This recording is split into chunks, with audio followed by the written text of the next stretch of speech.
Салтқа айлангандай ушул бүгүн Кочкор районунун жааматы, саяпкерлер жааматы жыл жыйынтыгын өткөрүп бүтүп кетип атабыз. Ушул жыл жыйынтыгында мыкты аламан, мыкты кунан, мыкты жорго, мыкты тай деп жылда ушундай салтка айлантып алганбыз. Мыкты саяпкер, мыкты чабандес. Муну өткөрүп атканыбыздын себеби баягы жаштарга кошулган, жаштарга стимул болот да. Кийинки районубузда саяпкерлердин ынтымагы.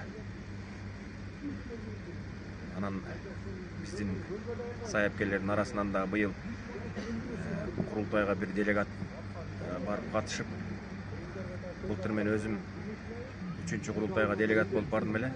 Ошондо Кочкор районунун эле эмес, Нарын областы боюнча ат майдандын жок экенин айтып, ошол курултайга бир проблеманы көтөрүп баргам. Ошол проблеманын негизинде Кочкор районунун Көкжар айылынан 26 гектар жер азыр чечилип калды, Кудай буйрса. Ошону быйыл дагы ошо курултайга кайра биздин арабыздан бир саяпкер барып кайра коскоп чыкты. Ал ат майдандын керек экенин Ормонхан атабыздын тоюн өткөндө билдик. Ат майдандын жок экенинен жок экендигине байланыштуу ошол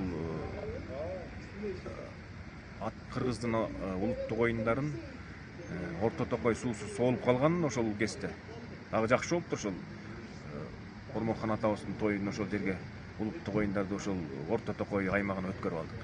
Ошондой бир республикалык деңгээлдеги той мааракелер болгондо ушундай ат майдан керек болот экенин билдик ошондо.